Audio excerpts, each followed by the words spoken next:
Twitter space that we're having today. And my name is Kaka Sudesh. I'm the team lead at Sudesh International, where we bring fulfillment to forward-thinking leaders through clarity and innovation.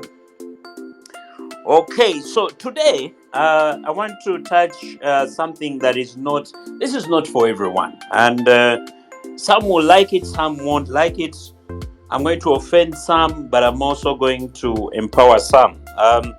And I'm going to be discussing a topic that concerns all, and that is how mastering imagination can impact your career. How mastering imagination can impact your career. So, the hashtag that we're going to be using is hashtag Imagine Career. Hashtag Imagine Career. Imagine Career is one word, and you can leave your questions or your comments. The handle is at Consult Sudesh. Consult Sudesh is one word. You can leave your questions. I'll be able to answer them at the end. So we'll get straight into it. So this is what I want you to do. I want you to get a sheet of paper. I want you to get a book. I want you to open go to your notes on your phone, because you're going to be taking some notes. This is going to be, I'm not there with you, but I'm going to make it as practical as possible. Okay?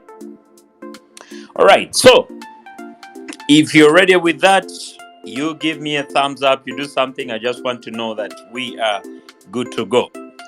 All right. So moving on, talking about how mastering imagination can impact your career positively and or impact it negatively. How do I come to this topic? Most of the things that I share here, actually everything that I share here, I've lived, and I know that it works. So here I have two stories to share, and then I'll get into it. The first one is a story of my mother. My dear mom had a career of she worked for 42 years, and it's what you would call a spotless career. I mean, she was never late. She got all the accolades. As a single mom, she managed to educate all her children. I mean, if you wanted to go anywhere in the world, you went there, you studied. She retired to a sizable piece of real estate on a hill somewhere. She had a fair share of assets. But out of those 42 years, suddenly I started seeing something towards the 40th year there. I mean, so she's getting to the 40th year, so she has about 2 years to retire. And I start to notice something. She started to ask herself questions like, am I fulfilled? Do I know what I'm going to do next? What do I make of my career right now? How can I make sure that the next stage of my life is happier than I've been? How do I start to use my imagination to live for the things that really matter to me as an individual? And she started coming to my my trainings, and one day she calls me on the side. She tells me, hey, come. She tells me, you know what? I really admire you. And I say, why? And she say, look, there's no doubt what you're doing is what you are born to do. You really love this stuff of coaching. You give it your all. I'm really envious. I wish I had been courageous enough in my earlier days to follow my heart and pursue the things I loved. And I asked her, so what did you love? What did you want to become? And she told me, if I was to go back all over again, I would be an author. I would be coaching actresses. I would be a playwright. Those are the things that I've really loved. I would be into fashion, but I've not done those things. And I have about less than 1.5 years to stop working and I'm looking at my career and it's gone.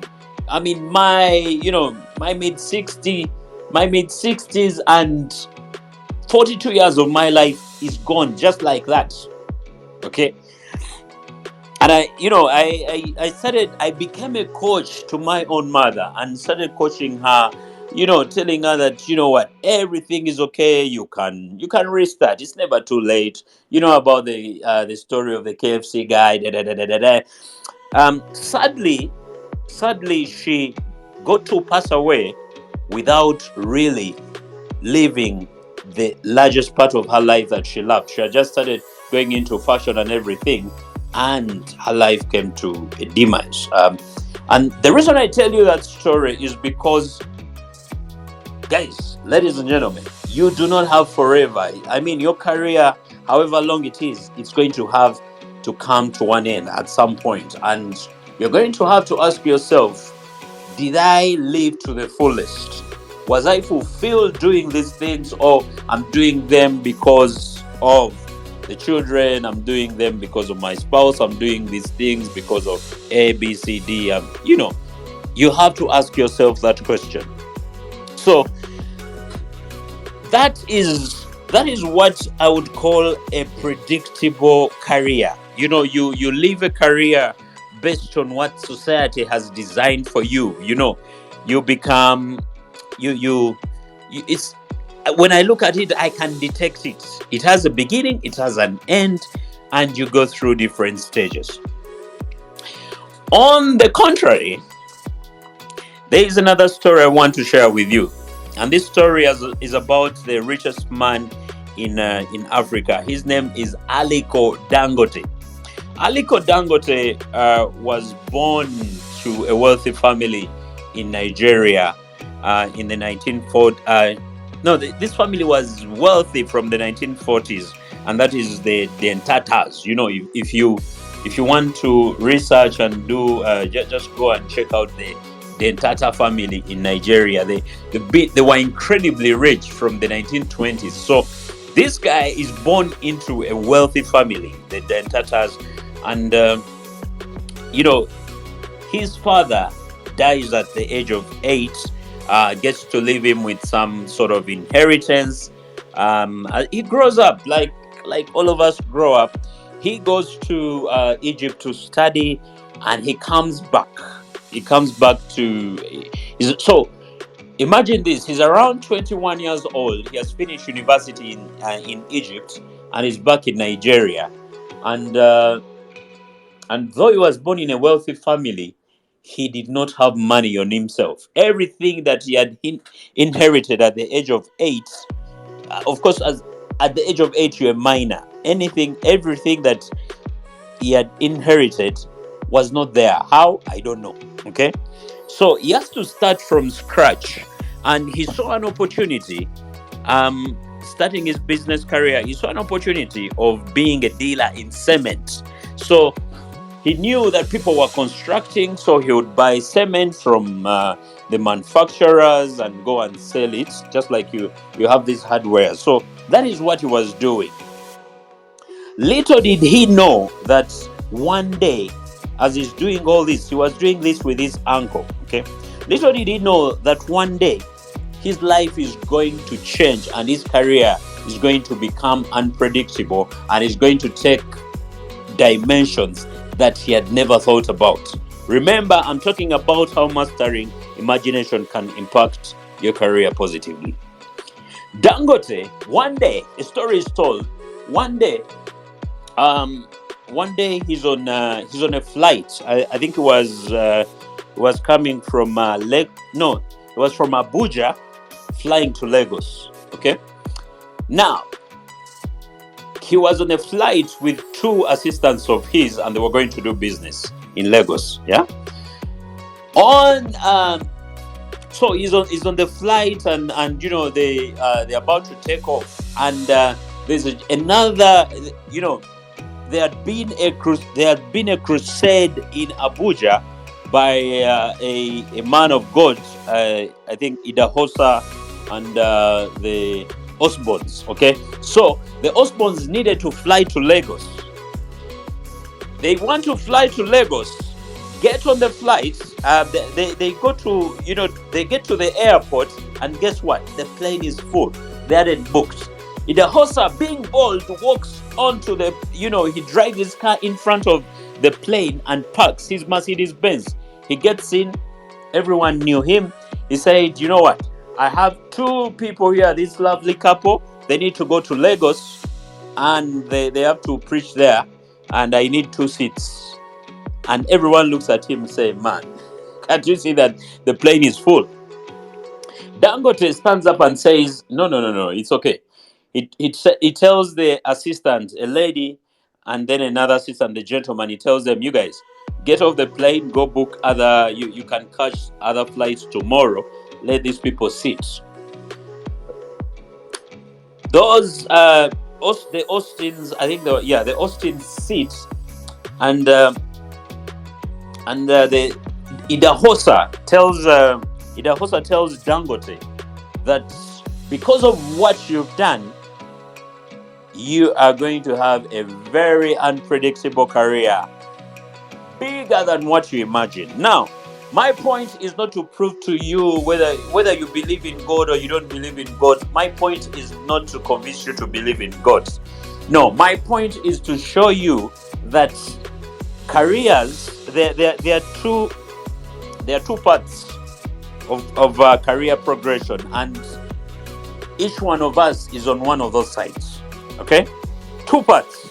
Okay, and I want you to draw a table in that sheet of paper, and then have 2 columns. Okay, so there are 2 career progression paths that you can take, whether you're in business or you have a job and you show up every day. There are 2 paths. The first one is what we call the familiar path.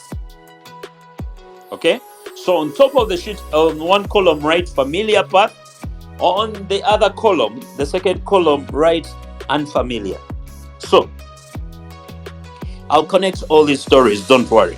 Today I'm going to tell you lots of stories. So the familiar path is something that you've heard me talk about over and over and over again. You can predict it. It has stages. It goes from you go through the learning stage. You walk in, you're an intern, and then after you learn, you go from the learning stage to the editing stage, where you're doing not as many things, but you're starting to become good at certain things, and then you work your sweet spot. You go from the editing stage, you go to the mastery stage, then you go to the sharing stage, and you go to the giving stage. That is the familiar path of career progression. That path will give you comforts, like the story I first shared about my mom. That path will give you comforts. It will give you a car. It will give you some few plots of land, not many. It will give you some few plots of land. It will give you health care.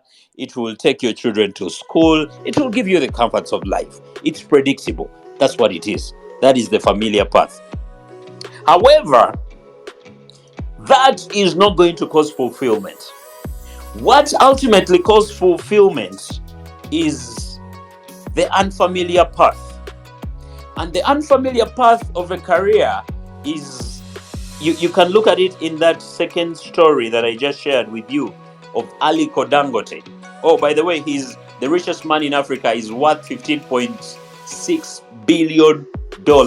Richest man. Okay? And he's in the industries of petroleum refinery, cement, banking. He's doing so well. So the unfamiliar path is somehow it's different from the familiar path. It has all the steps that I've just gone through: the learning, edit, mastery, sharing, and giving, overriding. They override. There is a part in that career path that can't be explained by conventional wisdom. The other one can fully be explained, and psychology will tell you, when you go from here, you will do this, and you'll become this, and then you become a manager, and then this and that. That is just part of the story. Okay, so the unfamiliar path will take you on roads that you never imagined. It will it will put you in a place where you're pioneering. That means that you're going to places that people have never gone. If you're into coaching, you're coaching in ways that people have never known coaching to exist. If you are coding, you're coding in ways that people have never known. If you are into early childhood development, you're doing ECD in ways people have never imagined. Recently, I appeared on a Flax podcast, and I was we're having a chat with Nyana Kakoma. Nyana Kakoma is the lady who did a game with Ovotio, and I got to find out that actually her career just took a very unfamiliar path, because she comes from a background where she knows how to teach children, but she's also a journalist, and she was looking for better ways to teach children. And then she develops this game tailored for children, and now the game has become it has become the what it's on every party, it's in bars, it's in churches, it is everywhere. Okay, that is unconventional, okay, or unfamiliar. Now, my question to you, which side are you? Which side are you? Are you on the familiar path, or you're on the unfamiliar path? Okay? Now, let's get to the part of how everything connects to imagination. And this is, if you're taking notes or if you're tweeting, this is something I want you to tweet. Now, we're getting to that part. Imagination is not what we think. It's how we think. Oh, that's heavy. Let me say that again. Imagination isn't what we think, it's how we think. Okay, let me expound a little bit on that. So, what is imagination anyway? Let me define it for you. Because that statement might have confused you instead of actually making it simple for you.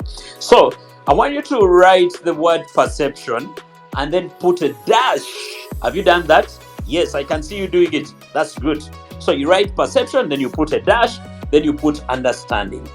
That dash between perception and understanding, that is what we call imagination. So if I have a perception, but I need it to manifest, I'm going to use imagination to get to understand what it is.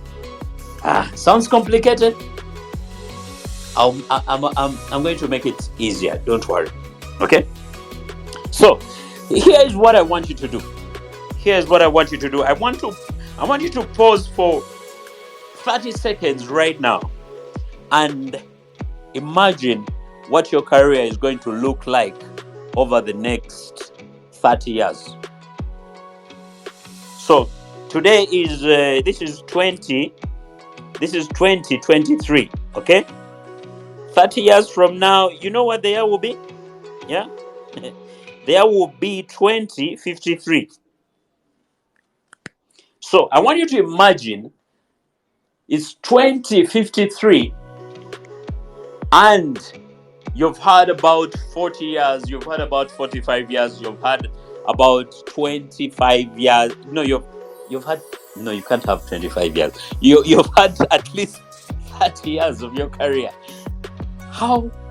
What things will you be saying? What will you be talking about? What experiences will you have? I want you to imagine that for some time. Where will you be? Let me give you an example of how this works. Okay, so it is 2053. It's 2053. I am at my beach house with my channel, and we are chilling, looking at every investment that we made, looking at all the people that we touched, looking at the detours and the things that we hoped for, and beyond the things that we hoped for have happened for us. We have tears of joy. We are sipping on a pina colada. just standing by the beach, singing praise songs as we enjoy looking at the sunset and preparing to go to church the next day. Yeah. I feel it. Today I feel like a pastor. That is what you call imagination. Imagination is you don't say I will be. Now I'm teaching you how to imagine. Imagination is you seeing yourself in that place already, feeling what you feel in 2053, living it right now, and then coming back and walking that journey. That is I told you, imagination is the dot between perception and understanding. I hope you're getting this. Okay, so now let's go to, if imagination is that important and easy, why don't people do it? Why don't we do it most often? Why do we like going on the predictable side where everyone tells us what we are supposed to do? The universities define which routes we should take, and we take those routes only to find out that they don't work for us. Oh, by the way, if you're a person going back to university, I did a Twitter space that was full of fireworks about the worth of a university education. You might want to check that out.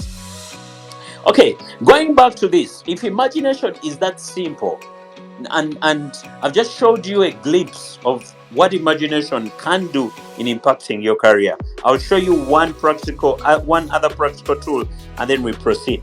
Now, why don't people use imagination as much as possible? It is very simple. Yeah? It is because no one has taught us how to imagine. Yeah? No one has taught us how to think. No one has taught us how to imagine. Yeah? And we usually see things, we see things we already know, and we don't see things we don't know. Like, you can't see what you don't know. Dangote could not see himself going into the petroleum refinery, owning cement factories all over the continent, and owning banks all over the continent. Okay, usually people see the things that they already know, and they can't see the things that they don't know. I mean, in your career, everyone has something that they can see. You will see someone who maybe did so well in that career and became a CEO, and that's all you want to be. Why? Because that's all you can see. But how about you imagining the things that you don't know right now? Yeah, I like the good book that says that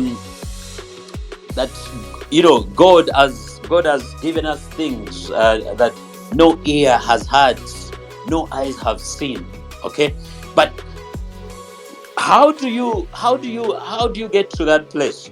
Because sometimes you don't know what you don't know. Okay, so you have to build this imagination, and I'll show you one tool at the end. Stick around. Okay, so people like going for the things that are predictable.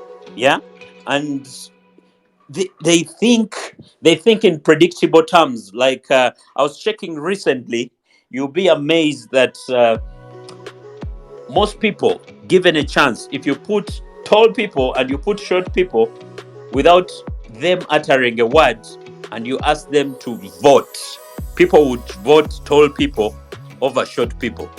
So I don't know how many of you would become presidents here or members of parliament. Me, I would, because I'm tall. And then, did you know that attractive people have a higher chance of getting justice than ugly people? Okay, there's no ugly person. Is there? No, there's no ugly person. But attractive people have a higher chance of getting justice than the other people that are not so good looking. Now, let's get to how and that's the way people think. They think in predictable terms. They are easy to predict. Now, let's get to, I want to show you two other two other examples of how imagination actually works, and you've never even thought about these things. Okay, so this is what I want you to do. If you have your Google page open right now, I want you to show me. I want you to go and search, or you have Chat GPT, whatever you have, whatever your search engine is. Okay, I want you to search for the word diamond in the Bible or the Quran or whatever spiritual book. Is it there? No, it's not there. It's not there.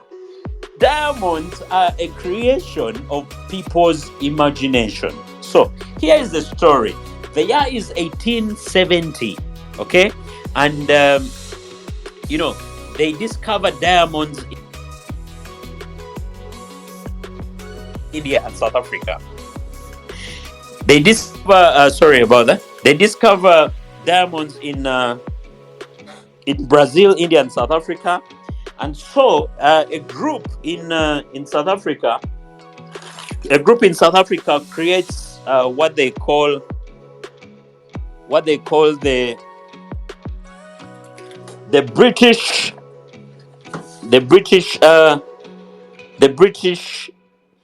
no, they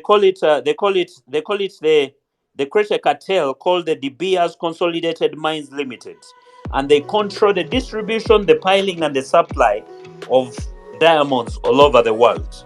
Okay, in the early 20th century, diamond rings were uncommon. People were instead settling for rubies, sapphire, and gold.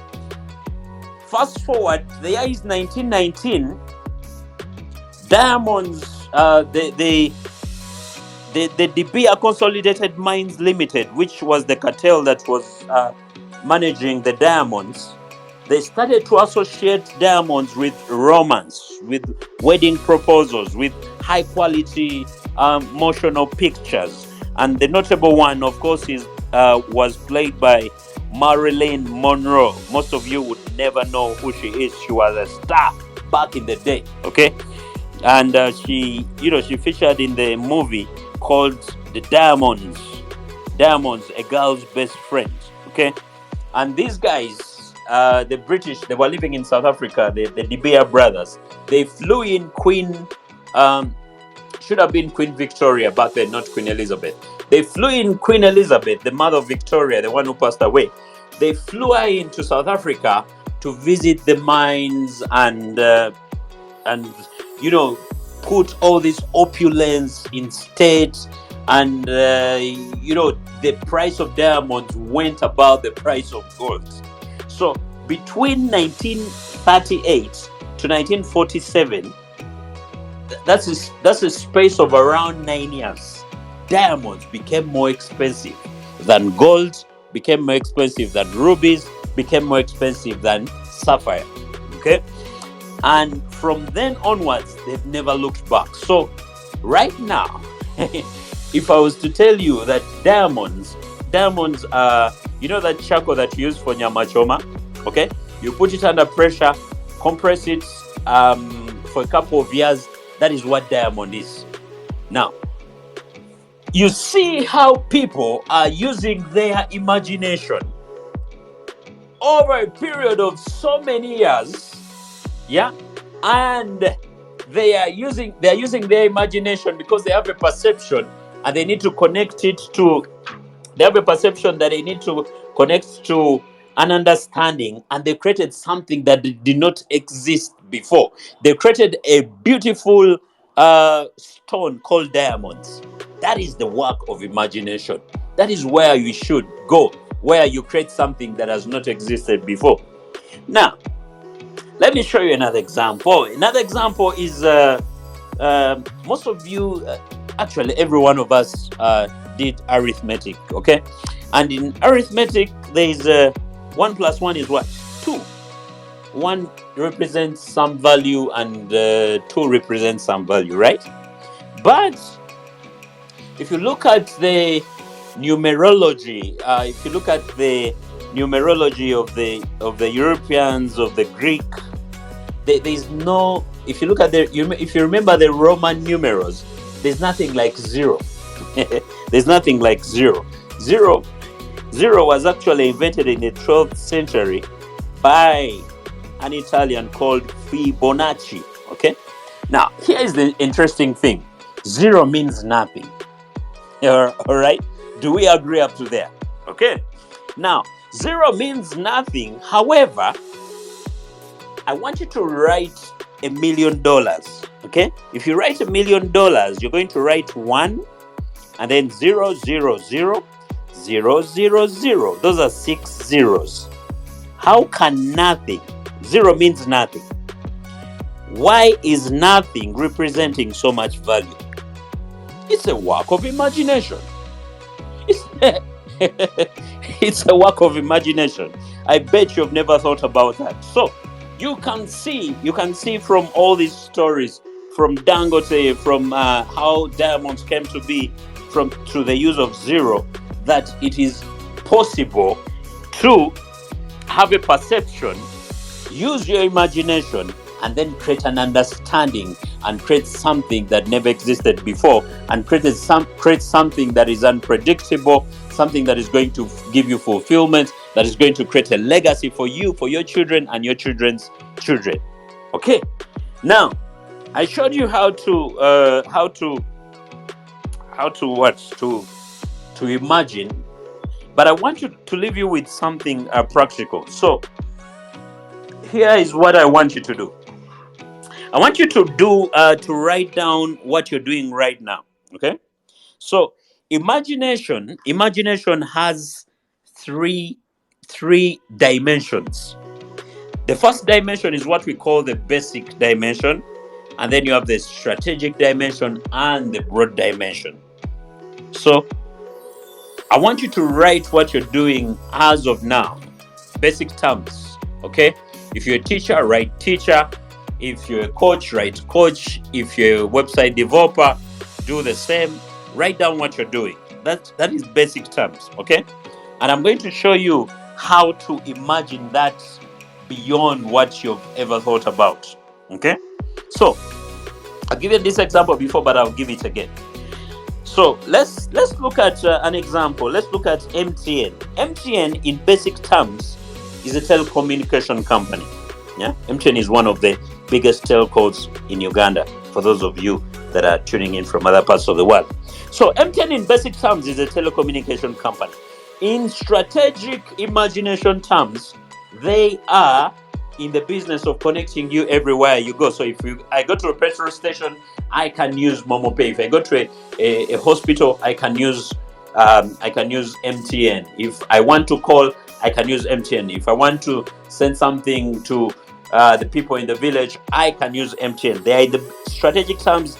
They are in the business of connecting you everywhere you go. Now, in broad terms, which is something that will give you dominance, they're in the business of dominating all forms of connection. So you'll find them in voice, you'll find them in data, you'll find them anything that connects people. They will be there. Whether it's gambling, whether it's insurance, whatever is connecting people, and they're looking at dominating it. That's the broad aspects. Okay. Let me give you a second example. As I'm giving these, I want you to write down what your basic is, what your strategic imagination is, and what your broad is. Okay, let's look at Sudesh International. Sudesh International Consults, in basic terms, does three things: training, coaching, and consulting. All right. In strategic terms, we are in the business of providing clarity and innovation. That is a strategic angle. From a broad perspective, we dominate all forward-thinking aspects. That means that if someone is forward-thinking and they are within the health sector, we have the ability to get there. If someone is forward-thinking and they are within the cement or the construction business, we have the ability to get there. That is broad. Now, I know your mind is not comprehending it, going like, how do you move from coaching to all these others? No, the reason you're doing that is because you're so used to being predictable. Okay? And you should always imagine yourself as unpredictable, because only then will you suffice being relevant and stand the chance. Now, let me bring this to a close by saying this. Regardless of what you're doing today, you should be able to see what you're doing in basic terms, what you could do in strategic terms as you grow, and what you can do in broad sense. That means that you're able to allow yourself to grow and go in ways that you never thought you would go. Yeah, I was looking at all these guys. Picasso had 3 degrees: one in biology, another one in art, and another one in optics. And you're thinking, how do those things connect? Yeah, some of you might start out in accounts, and you go to customer care, and you're thinking, no, that's not where I want to go. No. As long as you know what your basic, your strategic, and your broad terms, you're able to be on the other side, which is the unfamiliar path. Okay, I hope you've liked this. I started by sharing 2 stories, and then I went through defining what the familiar and unfamiliar path is, and I defined what imagination and how it impacts careers. I showed you how to imagine, gave you 2 examples, and at the end, I've showed you 1 tool to begin with. Of course, if I was with you face to face, I would show you more. But with that, I hope you've learned something. Let me get to the questions, and then I will call it a day. Okay. Ricky is saying your career will come to an end at some point, but the ultimate question will be, have I lived to my best? Exactly. Thank you. And then Ricky is saying the unfamiliar path of career is what gives. Okay, it's not a question. Okay, Ricky, thank you for all this. Let me see. If you have any questions, feel free. I'm looking for questions. Okay. Is there any question? Let me see. If you have any question, you can send it right now, and I'll be able to answer it. Okay. Looks like there are no questions. Now, I would like to leave you with a couple of questions. If you've not left me with questions, but I'll leave you with questions and the nuggets. And the first one is, what do you really want? Do you want comfort, or you want fulfillment? And if you want fulfillment, you know where to go. Okay, you know where to go. So as I wind up, I would like to remind you that the pursuit of opportunity will require you to think differently and break the rules that paralyze change, i.e., focus on the unfamiliar. Now, you can keep things the same, or you can make a difference, but you can't have both. You have to decide. Ladies and gentlemen, thank you so much for being part of the call. I have been Sudesh. Adios, muchachos. Bye-bye.